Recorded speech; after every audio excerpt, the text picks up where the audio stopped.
ગઈકાલે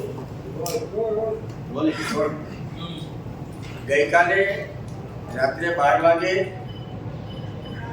મારા મત વિસ્તાર કાંકરેજ વિધાનસભાના કુવારવા ગામે ગરીબ મધ્યમ પરિવાર મેતુજી ચંદુજી ઠાકોર આખો પરિવાર સૂઈ રહ્યો હતો તે દરમિયાન શિવરી પોલીસ અને એક્ઝિબિશનના કર્મચારી છીએ એવી વાત કરીને રાત્રે 12:03 આ પરિવારના ઘરે ગયા અને ફટાફટ બધા સીડી ચડીને ઢાબા ઉપર ગયા. સીડી ચડીને ઢાબા ઉપર ગયા ત્યારે પરિવાર સફાળો જાગી ગયો, ગભરાઈ ગયો, તરત બહાર નીકળે છે. પોલીસને પૂછે છે કે સાહેબ શું અમારો ગુનો છે, શેના માટે આવ્યા છો? ત્યારે પોલીસ શાંતિથી વાત કરવાની જગ્યાએ ડરાવે છે, ધમકાવે છે. ફરી એક અમારે ભારતીય દીકરી છે જે હસ્તકલાનું કામ કરી પોતાના પરિવારનું ગુજરાન ચલાવે છે, એ ફરી વાત કરે છે સાહેબ અમારી કોઈ ગુનાહિત પ્રવૃત્તિ હોય તો તમારા ધ્યાનમાં આવ્યો તમને કહો તો અમે તમને મદદ કરીએ.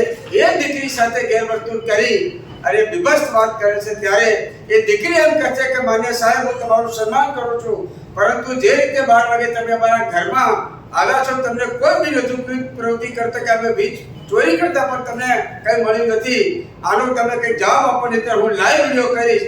લાઈવ વિડીયો ચાલુ કરે છે ત્યારે આખો પોલીસ સ્ટાફ અને એક્ઝિબિશન ત્યાંથી ફટાફટ નીકળી જાય છે. મારે આ મીડિયાના માધ્યમથી આજે ગૃહ વિભાગનો ચર્ચા પણ ચાલી રહી છે.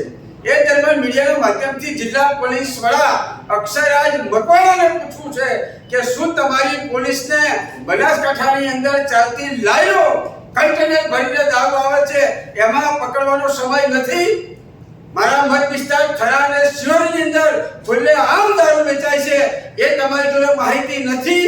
આવા નિર્દોષ ગરીબ પરિવારોને ડરાવવા ધમકાવવાનું આ કૃત્ય જે પોલીસ કરી રહી છે અને વખોડી કાઢું છું. માન્ય ડીએસપી સાહેબ સાથે ટેલિફોનિક ચર્ચા મેં કરી છે અને મેં કહ્યું છે કે સાહેબ 12 વાગે કોઈ પરિવાર સૂતો હોય અને એ પરિવારના ત્યાં જવું આવો કોઈ નિયમ છે? ડીએસપી કહે છે ના સાહેબ આવો નિયમ નથી, પરંતુ હું આ બાબતની યોગ્ય તપાસ કરીશ. હું ડીએસપી સાહેબને વાત પણ કરી છે અને આ બાબતથી આવનાર જે કોઈ પોલીસ પરિવાર મિત્રો કોન્સ્ટેબલ, હેડ કોન્સ્ટેબલ કે પીએસઆઈ હોય, એક્ઝિબિશનના કર્મચારી હોય એમને આ બાબતનો કાં તો ખુલાસો કરવો પડશે, અન્યથા મારે આ પરિવારના રક્ષણ માટે થઈ અને એના ઘર સાથે બેસવાની તૈયારી કરવાની પડશે. 2 દિવસ પહેલા જ ગેરીબેન અને જિજ્ઞેશ મેવાણીએ અક્ષયરાજને બદલવા માટે માંગણી કરી હતી. લેખિત રીતે ગૃહમાં તમે રજૂઆત કરી, ગૃહમંત્રીને વાત કરી? ગૃહમંત્રીને મૌખિક પણ રજૂઆત કરી છે.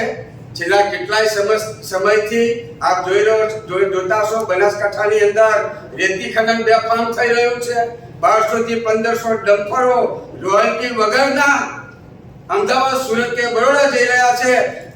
આખા જિલ્લાની અંદર બેફામ દારૂ વેચાઈ રહ્યા છે. ક્યાંય કોઈ પોલીસની રોકટોક નથી. સામાન્ય એક માણસ કદાચ 2-4 બોટલ વેચતો હોય એના ત્યાં રેડ પાડીને પોલીસ સંતોષ માને છે.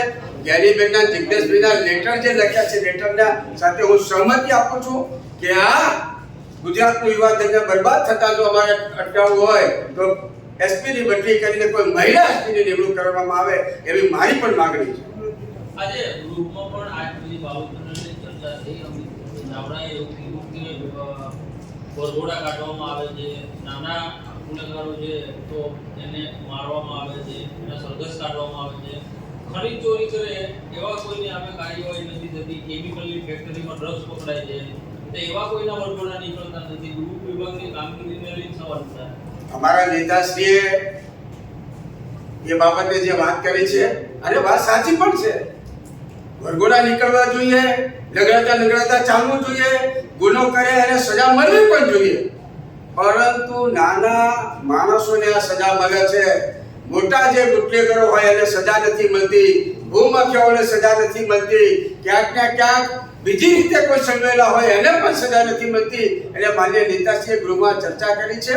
એ ચર્ચા સાથે કોંગ્રેસ પક્ષ સહમત છે અને વાતને અમે સમર્થન આપીએ. અમૃતજી, છેલ્લો સવાલ એટલે બીજા કોઈ પૂછવું હતું સર? ઠાકોર સમાજના કલાકારોને શા માટે